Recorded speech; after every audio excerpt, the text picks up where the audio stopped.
Dear students, today we will discuss destructive effects and the constructive effects of weathering along with the other agents of denudation. As you can see, that sudden movement of weathered particles down slope is known as the landslide. So landslide is the one of the destructive effects of weathering mainly found in the hilly regions. Landslides are more common in the rainy season as water ships through the particles and reduces the friction between them. In humid regions, weathering can lead to the mud flow. So mud flow is the flow where the weathered material soggy with the rain down a hillside or a slope. So mud flow also found in the hilly region. That means when the weathered material come down from the that high altitude and along with the rainfall, then it is known as the mud flow. So mud flow and the landslide are the destructive effects of constructive effects of weathering. Number 1, formation of soil, which is help in agriculture activities. Number 2, new minerals are formed due to the chemical weathering. We have seen already that due to chemical weathering the new substances are formed. Number 3, minerals are exposed and mining them become easier. Mining is one of the reason that is it is comes under the biological weathering. So due to mining the that means rocks get exposed, so mining become very easier. Building materials like the limestone and the other cement are available. So due to this, the building materials like limestone and cement also available. So these are the constructive effects of weathering.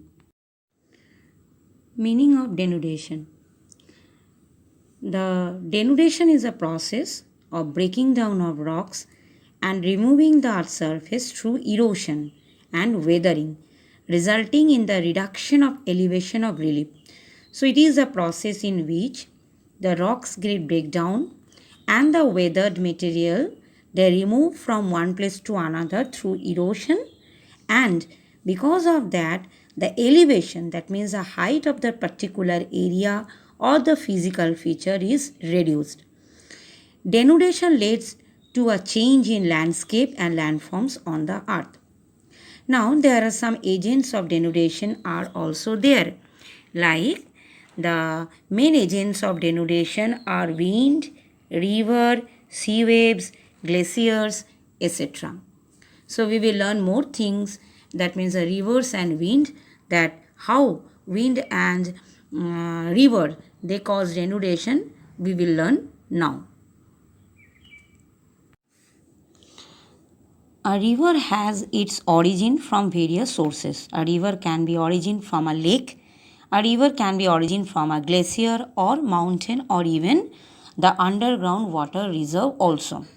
So depending upon the land over which it flows and the smaller stream that join it on its way, the river becomes a large water bodies. So how the river become a large water bodies?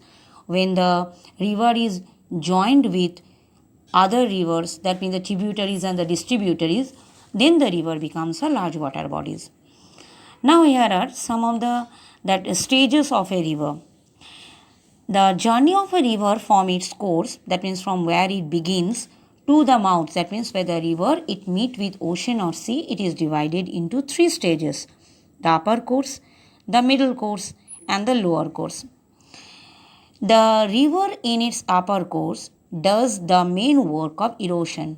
Upper course means from where the river origin. So there the main work of river is the erosion. While in the middle course, the main work of the river is the transportation. That means the river carry the things.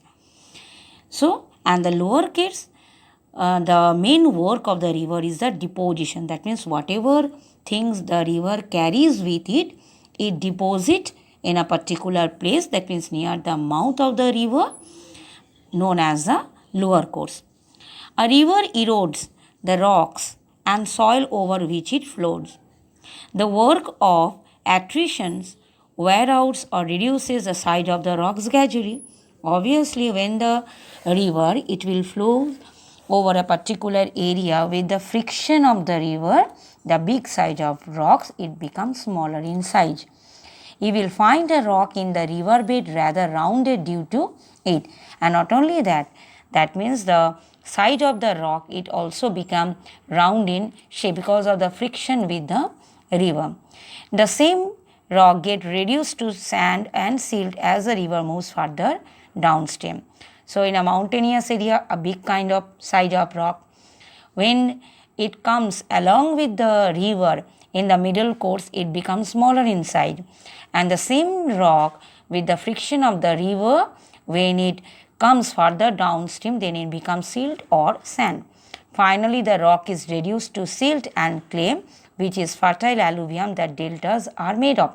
So, a big size of rock is reduced to at last when the river meet with the ocean or sea, that means near the mouth of the river, it becomes silt or clay, which is very fertile alluvium, that means which is very fertile soil, good for agriculture, and deltas are made of. Deltas means it is a physical feature that formed by the river near the mouth of the river, that means when the river meet with the ocean and sea, it is looks actually triangular in shape. So deltas are made up of with the fertile alluvium. As I have told, the upper course, the main work of the river is erosion. So in the upper course, the youthful river flows along an uneven surface and leads to the intensive bottom erosion. So only the river does the erosion downwards. The gradients are steep and the erosion is rapid. So in gradients are very steep slope and the erosion is done by the river rapidly. The rapid deepening of the channel leads to the formation of V-shaped valley, rapids, waterfall. Different that formation is done by the rivers. So due to the erosional work of the river, different landforms are formed in the upper course such as the V-shaped valley, then rapids, waterfalls, steep-sided valleys or the I-shaped valleys, etc. Now, a V-shaped valley. A V-shaped valley is formed when the river near its source and erodes down vertically. So V-shaped valley is formed when the river is near the source, that means near its beginning, and the erosion is done downwards vertical way. The weathered material from the valley slopes get deposited in the river. This material erodes the river bed through the abrasion when it is carried by the river. When the river traverses over different rocks in the upper course, it erodes the softer rocks more rapidly than the hard rocks. So river can erode the softer rocks rather than the hard rocks. Over a time, the soft rock is further cut into taken downstreams by the water and making the water courses steeper. So when the soft rock it get eroded, the downstream, so it further it cut into and taken downstream by the water and make the water course steeper and steeper. It is at this point where the water becomes steep enough, it is known as a waterfall. Or when from the upper area to a lower area, when the waters it comes down, it is known as a waterfall. Middle course.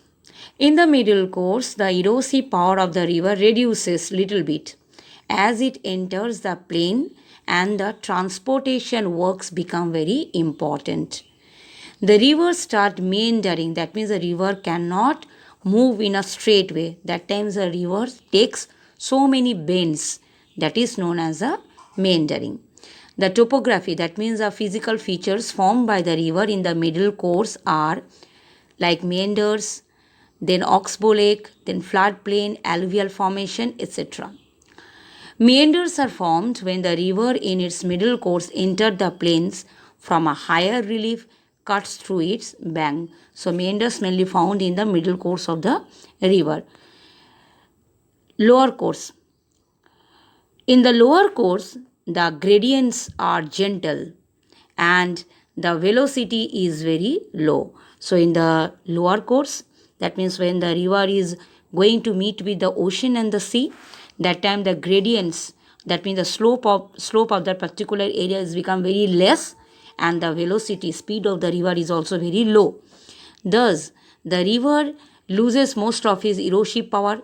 So, first we have done already that in the upper course of the river, the erosional power was important factor. In the middle course, transportation factor. But in the lower course of the river flows in a sluggish manner. That means very slow. Rivers become very slow. The river at this stage does little of erosion, and transportation by most engage in deposition. So instead of erosion and the transportation, river is engaged in the deposition whatever the river carries with its in its journey. This stage is characterized by the development of distributaries and the formation of features. At that time, the river, it along with its distributaries, form the different physical features such as the levees, natural levees, then deltas, etc. So, what is delta? When the river is about to enter the sea or ocean, it gets broken into many distributors. That means the river is divided into many channels that spread out in a certain pattern, resulting in the formation of triangle shaped landform. So when the river it entered to meet with the ocean and the sea, that time the river is divided into different channels, and in between them, when the silt or the alluvium it get deposited and it looked like triangle shaped, then it is known as the delta of the river. And the delta is very fertile area, and this soil is very good for agriculture. Example of the delta we can give like the Sundarban delta or the Ganga Brahmaputra delta. It is a world's largest delta. My dear students, the shape of the deltas is not only the triangle. The shape of the delta can be differ also. For example, like Mississippi River in America. The shape of the Mississippi delta of the Mississippi is a claws of a bird. So it can differ triangle also, or it can be the another shape also.